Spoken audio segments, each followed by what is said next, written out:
The night was quiet. Only the soft hum of the streetlights filled the empty town. Ryan sat outside his small repair shop, drinking cold coffee and staring at the stars. He always liked the stars. They made him feel small but also alive. He never imagined that tonight one of those stars would look back at him. A flash of green light broke the sky. It wasn't like a meteor. It stopped for a second, hovered, then dropped fast toward the nearby forest. The ground shook gently. Ryan stood up, heart racing. That wasn't normal, he whispered. Without thinking, he grabbed his flashlight and walked toward the forest.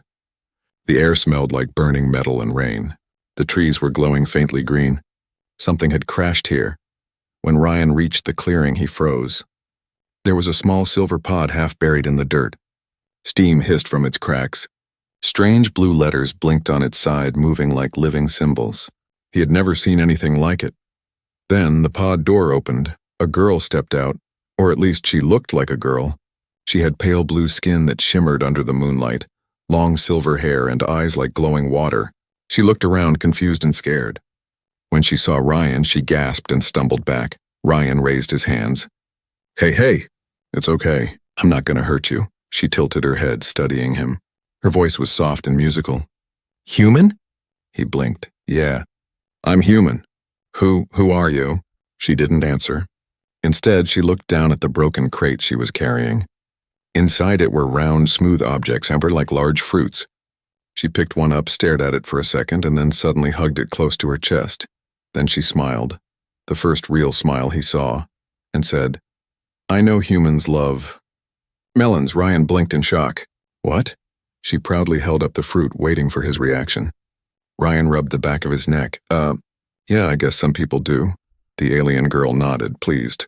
Then I am safe, she said softly, as if those words meant everything. She sat down beside the wrecked pod, holding the melon carefully, almost like it was alive. Ryan couldn't help but laugh a little. You crash-landed on Earth, and the first thing you worry about is fruit? She looked at him, serious now. It is not fruit. It is a signal. My people use it to test peace. That made Ryan pause. A signal? Yes, she said, eyes glowing brighter. If a human accepts the melon, they are peaceful. If not, she stopped, looking down. Ryan frowned. If not, and what happens? Before she could answer, her head snapped toward the sky. The air trembled. A low hum filled the forest, deeper and darker than before. She whispered, They found me. Ryan looked up. 3 glowing red lights appeared far above, moving fast. The ground vibrated again. Whatever was coming wasn't friendly. Who's they? Ryan asked, but the alien girl didn't answer. She ran to the pod, pressing glowing buttons that no longer worked. Sparks burst from the side. She looked desperate. Ryan grabbed her arm. You can't stay here. Come with me. She hesitated. You help me. Yeah, Ryan said firmly. Let's go. For a second she studied his face, maybe wondering if she could trust him. Then she nodded. Okay, human. Together they ran through the trees as the red lights grew larger behind them. Something exploded. The pod was gone. The forest lit up with fire and strange shadows. Ryan didn't look back. When they reached his truck, she stared at it curiously. Is this your ship? Something like that, Ryan said, starting the engine. She climbed in beside him, still holding her melon close. As they drove away, Ryan glanced at her. What's your name? She hesitated, then said softly, Lyra. Okay, Lyra. We'll figure this out. She looked out the window at the burning sky. If they find me, they will find Earth too. Ryan's hands tightened on the steering wheel. Then we better make sure they don't. Outside, the stars no longer looked peaceful. They looked like eyes, watching, waiting. And somewhere above the clouds, the hunters were coming. The night wind rushed through the forest as Ryan's old truck bounced along the dirt road. The sound of explosions behind them slowly faded away, but the fear in Lyra's glowing eyes did not.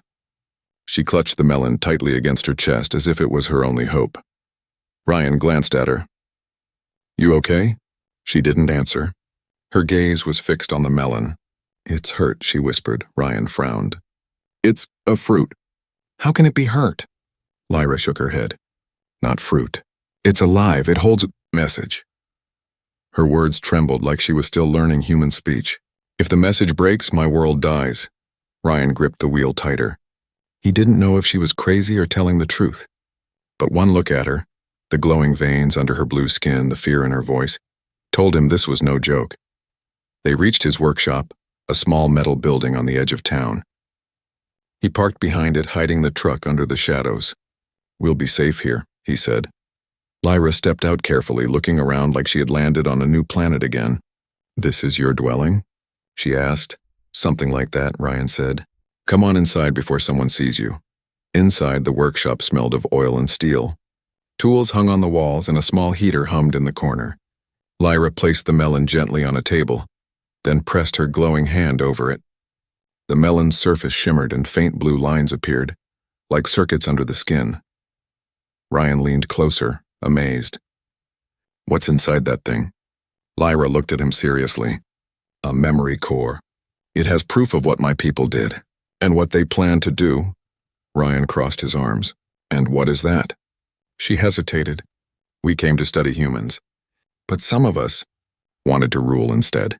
They think humans are dangerous, too emotional. They want to erase your world before it grows stronger." Ryan felt a chill run through him. "Erase, you mean destroy?" She nodded slowly. "I stole this," she said, touching the glowing lines again. "This memory core shows the truth. If I can send it to my world, maybe I can stop them." Ryan exhaled. "So you're a fugitive?" Lyra tilted her head. "Fugitive? It means you're on the run." She smiled faintly. "Then yes, I am fugitive." Before Ryan could ask more, a loud beep echoed from the melon. Lyra's eyes widened. "No!" They locked the signal. "They are tracing us." Ryan grabbed his bag. "We need to move again." "No," she said, suddenly calm. "They can't come here yet. The core needs time to reset." She looked at him. "But they sent something else." "Something else?" Ryan asked. Lyra pointed at the small window. "A drone." Ryan turned. Outside, a faint red light was floating near the trees. It moved silently, scanning the area. His heart pounded. "How many of those things do you have chasing you?" "Too many," she whispered. "If they find me, they will burn this place." Ryan sighed. "Then we'll make sure they don't." He grabbed his old hunting rifle from the wall. Lyra watched him curiously. "You fight with metal stick?" He smirked. "You'll see." They turned off all the lights. The workshop went dark, except for the faint glow from Lyra's skin and the humming melon. The drone floated closer, its red eye scanning the windows. Ryan crouched beside the door, holding his rifle. Lyra placed her hand on the melon, whispering words in a strange alien language. The blue lines pulsed faster, like a heartbeat. Then the drone stopped. Its red light turned toward the building. It had found them. Ryan didn't wait. He swung open the door and fired. The bullet hit the drone, sending sparks into the night. But another light appeared, and then another. 3 more drones came out of the forest, buzzing like angry wasps. Lyra stepped forward. Her eyes flashed bright blue. She raised her hand, and a wave of energy burst from her palm, slicing through the air. The drones froze mid-flight, their lights flickering before they exploded one by one. Ryan stared at her, stunned. "You could do that the whole time?" She looked tired, almost pale. "Only once. It drains my energy." Ryan nodded, helping her sit down. "Then we'd better rest. Tomorrow we find a way to send your message." Lyra looked at the melon, now dim but stable. "Yes, before they send something worse." Ryan frowned. "Worse than drones?" She whispered, almost afraid to speak the words. "Hunters. They don't stop. They don't sleep." Outside in the darkness, a shadow moved through the trees, tall, metallic, and silent. Its red eyes blinked once, locking onto the workshop. The hunt had already begun. The night grew colder. A strange fog crawled across the forest, silent and thick, as if the world itself was holding its breath. Inside Ryan's workshop, only the soft hum of the heater and the faint glow from Lyra's skin broke the stillness. Ryan hadn't slept. He sat by the window, his rifle beside him, staring into the fog. He could feel it, and something was out there. Something watching. Lyra sat across the room, her hands over the glowing melon. The blue light flickered weakly now, like a dying heart. "It's losing power," she whispered. "If we can't recharge it soon, the message will fade forever." Ryan turned to her. "How do we recharge it?" She looked up at him with tired eyes. "We need pure energy. Something alive. Something with a strong heartbeat." Ryan frowned. "You mean a person?" Lyra hesitated. Only a little. Enough to wake it again. Ryan sighed and stood. Take mine then, she blinked, surprised. You would give your life force for my world? He gave a half smile. You crashed on my planet. That makes you my responsibility. Before Lyra could reply, a loud thump echoed outside. Both froze. Ryan grabbed his rifle and signaled her to stay low. Slowly, he opened the door and peered into the fog. At first, he saw nothing. Then, movement. A tall shadow between the trees, metallic, slow, precise. Ryan's breath caught. The thing stepped forward and moonlight hit its armor, dark silver with glowing red veins that pulsed like blood. Its head turned sharply, scanning the area with a single red eye. Lyra's voice trembled from behind him. A hunter, the creature raised its arm. A beam of red light swept across the workshop's walls. Ryan ducked inside just before the beam hit. The wall exploded, scattering metal and sparks. Run, Ryan shouted. Lyra grabbed the melon and followed him through the back door. The hunter's heavy steps thundered behind them. Every few seconds it fired another beam, slicing through trees and soil. Ryan led her toward an old mine tunnel nearby, a dark cave that hadn't been used in years. They stumbled inside, gasping for breath. The sound of the hunter's footsteps grew fainter. For now they were safe. Lyra placed the melon on the ground. Its glow had faded to a dim pulse. It's dying, she said softly. Ryan knelt beside her. Do it, take what you need. She shook her head. It could kill you. Ryan looked at her. Better me than your world. Lyra stared at him for a moment. This strange, reckless human. Then she pressed her glowing hand against his chest. Close your eyes, she whispered. Ryan felt a sudden warmth spread through him. His heart pounded faster. The light from her hand grew brighter until the whole cave shimmered blue. Memories flashed before his eyes. Stars, giant cities of light, oceans that floated in the sky. He saw her world, beautiful and alive, and then burning under red fire. He gasped as the images vanished. Lyra pulled her hand back, shaking. The melon now glowed brighter than ever, humming with energy again. Ryan fell to his knees, breathing hard. You weren't kidding, he said weakly. That thing nearly took my soul. Lyra smiled faintly. But you survived, humans. Always survive. Ryan chuckled softly. You sound surprised. She looked at him with a gentle expression. I am learning. Maybe humans are not weak, as my people said. Before Ryan could answer, the ground above them trembled. Rocks fell from the ceiling. Lyra's eyes widened. It found us. The hunter's red light cut through the cave entrance like a blade. Ryan grabbed her hand. Come on! They ran deeper into the mine. The air grew colder, the walls narrower. Behind them, the hunter's heavy steps echoed like thunder. Ryan spotted a narrow shaft leading upward. There, he shouted. Climb. Lyra hesitated only for a moment before leaping up with inhuman grace. Ryan followed, pulling himself up with effort. Just as he reached the top, a beam fired below him and the entire tunnel collapsed. They rolled out into the open air, covered in dust. The forest stretched before them, the dawn light just touching the horizon. Ryan coughed.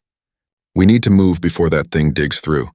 Lyra nodded, clutching the glowing melon. There's a place not far. My beacon fell there. It can send the message. Then that's where we're going, Ryan said. As they started walking through the misty forest, the first rays of sunlight broke through the clouds. For the first time, Ryan saw her face clearly, tired but strong, alien yet somehow human. Lyra looked up at the rising sun and whispered, Your world is beautiful. I hope it stays that way. Ryan smiled faintly. Not if we can help it. We'll keep it safe. But far behind them, under the broken earth, the hunter's red eye flickered back to life. It wasn't dead. It was learning. It now knew the human scent, and it would not stop until both Ryan and Lyra were found. The morning sun rose through the mist, painting the forest in soft gold. Ryan and Lyra walked in silence, their clothes dirty, their faces tired. Behind them, smoke still curled from the distant forest, the hunter's trail of destruction. Lyra held the glowing melon close, whispering strange words that sounded like a song. Ryan noticed her voice trembled every now and then. You sure this beacon thing is real? He asked. Yes, she said without looking up. It fell near the lake. It can open a portal strong enough to send the message home. Ryan nodded, though he wasn't sure what home meant anymore. He still wasn't sure if he was helping save a world, or destroy one. After hours of walking, they reached the edge of a wide lake. The water shimmered like glass. In the middle, something metallic poked out, half-sunken, glowing faint blue. There, Lyra said. The beacon. Ryan looked at the distance. It's in the water. Yes, she replied. It fell when my ship crashed, Ryan grinned. Guess I'm going swimming. He stripped off his jacket and waded into the cold water. The chill hit his skin like knives. He took a deep breath and swam toward the beacon. Lyra watched from the shore, her eyes following every movement. She pressed her hand to the melon, feeding it energy. Be careful, she whispered. When Ryan reached the beacon, he saw strange alien symbols glowing under the surface. It looked like a metal orb the size of a basketball, covered in cracks and blue light. He grabbed it and pulled it free. Suddenly, the water around him rippled violently. Something dark moved below. Ryan, Lyra shouted. He turned just as a shadow rose from the water. A mechanical creature shaped like a serpent, red lights glowing along its body. It lunged toward him with terrifying speed. Ryan barely dodged, gasping. Lyra, what is that? Her face went pale. A guardian. It protects the beacon from enemies. Well, it's not protecting me, Ryan yelled. Lyra closed her eyes, focusing. The melon glowed bright blue. Hold still, she shouted. The melon pulsed and a beam of blue light shot into the lake, striking the guardian. It froze mid-attack, its red lights turning to white. Then it sank slowly into the water, disappearing into the deep. Ryan swam back, coughing hard but holding the beacon tight. Remind me to never swim again, he said between breaths. Lyra smiled softly. You did well, human. He dropped beside her, exhausted. Now what?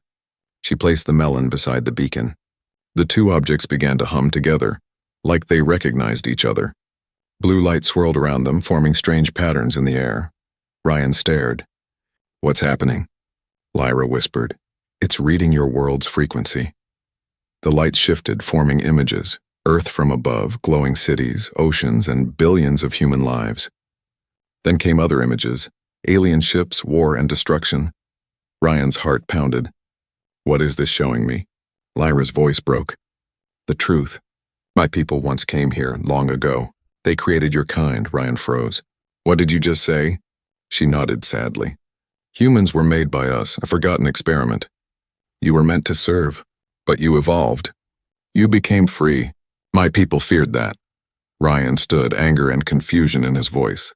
So that's why they want to destroy us? Because we got too smart? Lyra looked away. Because you became something they could never be. Emotional, brave, unpredictable. Ryan clenched his fists. Then we'll show them just how unpredictable humans can be. Before Lyra could answer, the ground shook. The lake rippled. Ryan turned. His blood ran cold. From the trees, the hunter emerged again, half covered in mud and scars, its red eye burning brighter than ever. It learned, Lyra whispered. It adapted. The hunter raised its arm. Energy crackled at its tip. Ryan pulled Lyra down as a red beam cut through the air, vaporizing a tree behind them. We have to finish the signal now, she shouted. Ryan grabbed the beacon and the melon, holding them together. Tell me what to do. Put your hand here, she said, pointing to a glowing mark. It needs human energy to connect both worlds. Ryan pressed his palm against it. The light flared. The air filled with a deep humming sound. The hunter roared, firing again, but the beam struck the light barrier around them and scattered. Lyra's voice grew urgent. It's working. Just hold on. Ryan gritted his teeth as blue energy surged through him. His vision blurred. He saw stars, cities, faces, human and alien alike. Then everything went white. When the light faded, the beacon stood silent. The melon cracked open like glass, revealing a glowing core inside. Lyra fell to her knees, tears in her eyes. The message. It's sent, she whispered. Ryan looked at the destroyed melon, then at her. Now what? Lyra stared at the horizon where the hunter had stopped moving, its red light flickering weakly. They know, she said softly. My people know I betrayed them. Ryan's heart sank. And what happens now? Lyra met his eyes. Now they come. The world changed overnight. Ryan stood on a hill overlooking the town. Above him, the sky rippled with strange colors, red, violet, and gold, like a storm made of light. People in the streets pointed their phones upward, whispering, afraid to believe what they saw. Lyra stood beside him, her eyes glowing faintly blue. "They've come," she said quietly. "The fleet is here," Ryan swallowed hard. "How many?" "Thousands," she whispered. "Warships, scanners, hunters. My people don't come to talk." He stared at the horizon. Tiny sparks appeared, ships descending through the clouds like falling stars. The air trembled with a deep hum. "If they came for you, they'll destroy everything to get it." Lyra nodded. "Unless we stop them first." Ryan turned to her. You said they're your people. Won't they listen to you?" Her face darkened. "Not anymore. I'm a traitor now." They headed back toward the workshop where the cracked melon core still pulsed weakly. Ryan placed it on the table. "You said the message was sent. Didn't that change anything?" Lyra shook her head. "It told them the truth, but truth does not stop fear." She touched the core. "But there is one last thing we can do. Something that even they don't know." Ryan raised an eyebrow. "What's that?" She looked up at him, her voice trembling. "The melon wasn't just a signal. It's a seed," Ryan frowned. "A seed for what?" "For life. My people built these cores to store the essence of creation. If planted, it can grow a living shield, a force of energy that could protect a world. Or consume it." Ryan's eyes widened. "And you brought that here?" "I didn't mean to," she said. "But now it might be the only way to save Earth." He stepped closer. "If it can protect us, then let's use it." She shook her head. "To awaken it, we need power and pure human emotion. That's why my people feared you. You feel too deeply." Ryan looked at her seriously. "Then you'll get all the emotion you need." Before they could begin, the sky roared. The ground shook. A blinding beam of light struck the forest outside. Trees exploded into fire. Lyra turned pale. "They've landed." Ryan grabbed his rifle and looked at her. "How much time do we have?" "Minutes." They ran outside. The town below was in chaos, people running, cars crashing, alarms blaring. From the smoke, a giant metal figure emerged, 10 meters tall with red glowing armor and a single burning eye. "The Prime Hunter," Lyra whispered. "It commands them all." The creature's voice echoed like thunder. "Return the traitor." "Surrender the core," Ryan yelled back. "Come and take it." The hunter raised its arm. A beam fired. Ryan and Lyra dove behind a crashed truck as the ground exploded beside them. Ryan shouted, "We can't fight that." Lyra's eyes flared blue. "No, but we can awaken the seed." They sprinted back toward the workshop. Ryan felt the heat of the burning town behind him, the screams, the chaos. Inside, Lyra placed the melon core on the ground. Blue veins spread from it, crawling like roots across the floor. "Touch it," she said. Ryan hesitated. "Will it hurt?" She met his eyes. "Yes," he pressed his hands on the core. Instantly, light shot through his body. His mind filled with voices and memories of every human emotion, love, fear, anger, hope. It all surged into the core like lightning. The ground shook violently. The roots spread outside, cracking the walls. Lyra screamed as blue energy surrounded them both. Outside, the Prime Hunter paused, scanning the glow. Its sensors went wild. "Impossible," it growled. The workshop exploded in a storm of light. A wave of blue energy rippled outward, knocking down the alien machines. The air shimmered, and where the light touched the earth, something began to grow. Huge crystalline structures rose from the ground like blooming flowers. They hummed softly, forming a dome of living energy that spread over the town. Ryan fell to his knees, gasping.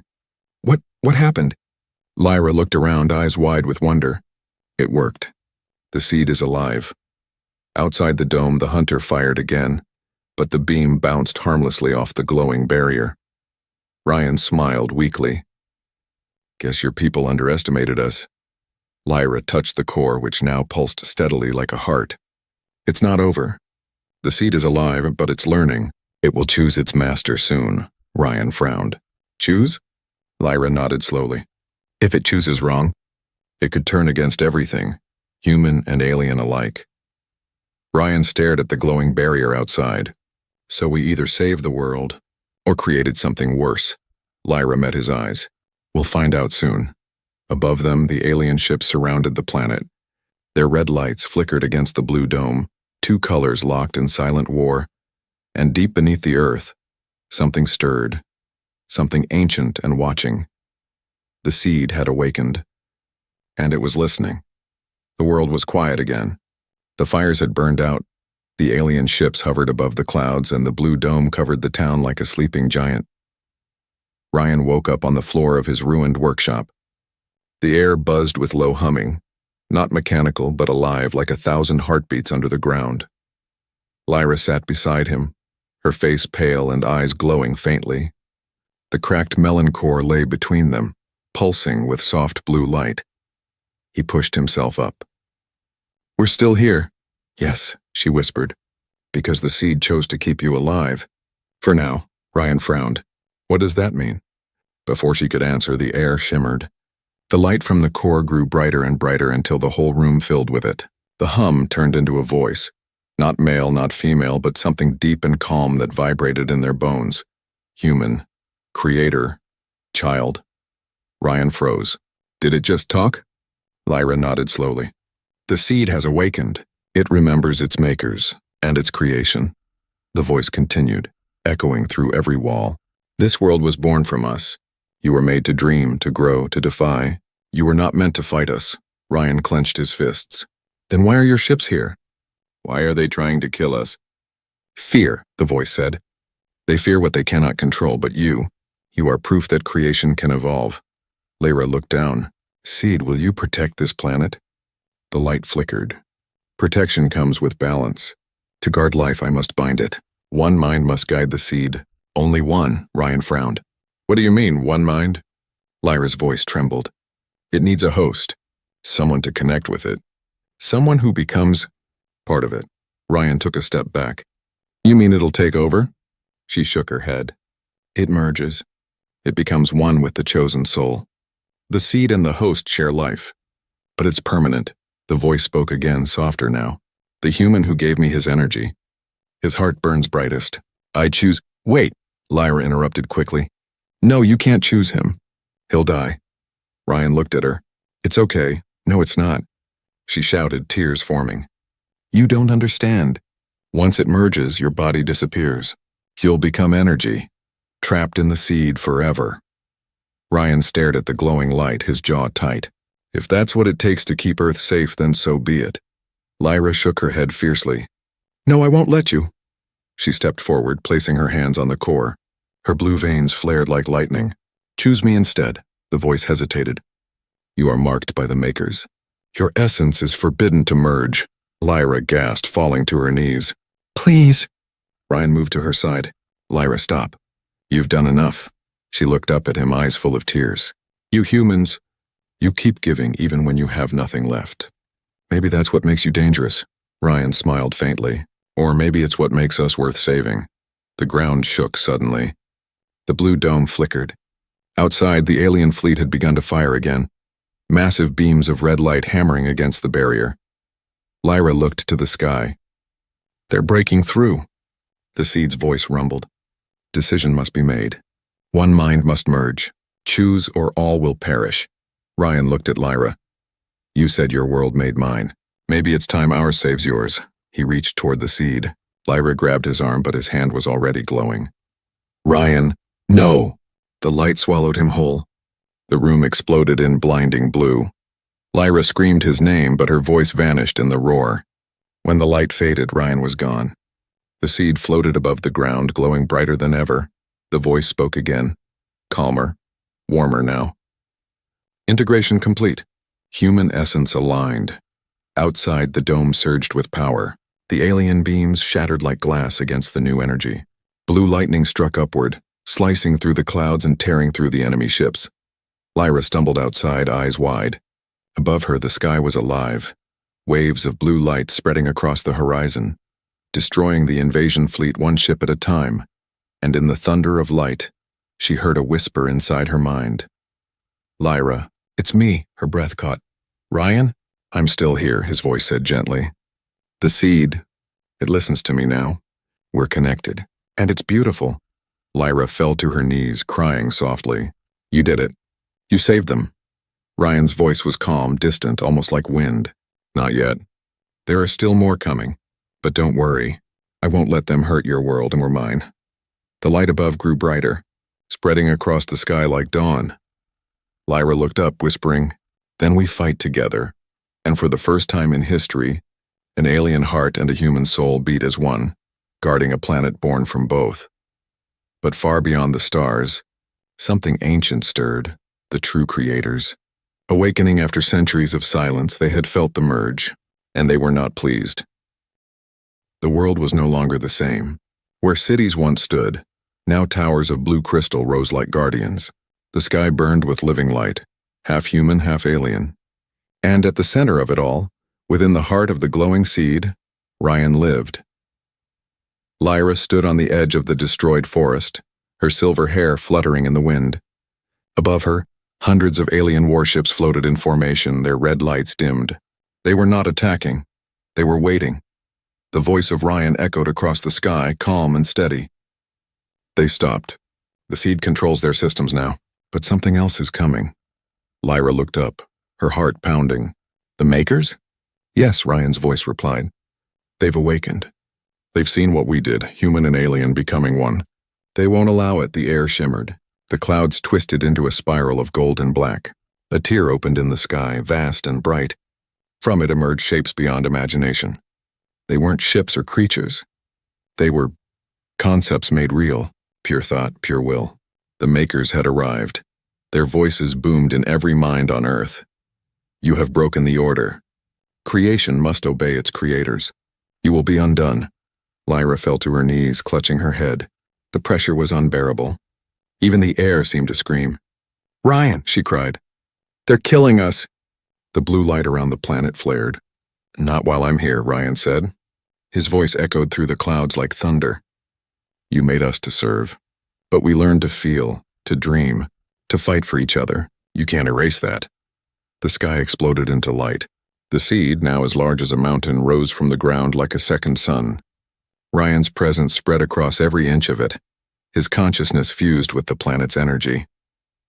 Lyra stood, shielding her eyes as blue and gold lights collided above. "Ryan, they're too strong." "Then we'll show them what humans and you taught me," he said. "We don't fight for power. We fight for love, for hope, for life." The Makers unleashed a storm of golden energy. It struck the seed's shield, shattering mountains and boiling oceans. Yet still the dome held. Ryan's energy flared brighter, drawing power from every living thing on Earth. Every heartbeat, every breath, every spark of emotion, all flowed into him. The voice of the Makers roared, "You defy perfection." Ryan's voice boomed back, "Perfection isn't life." Lightning split the sky. The seed fired a single beam of light upward. Not red, not blue, but white, pure and blinding. It cut through the Makers' storm like a blade through mist.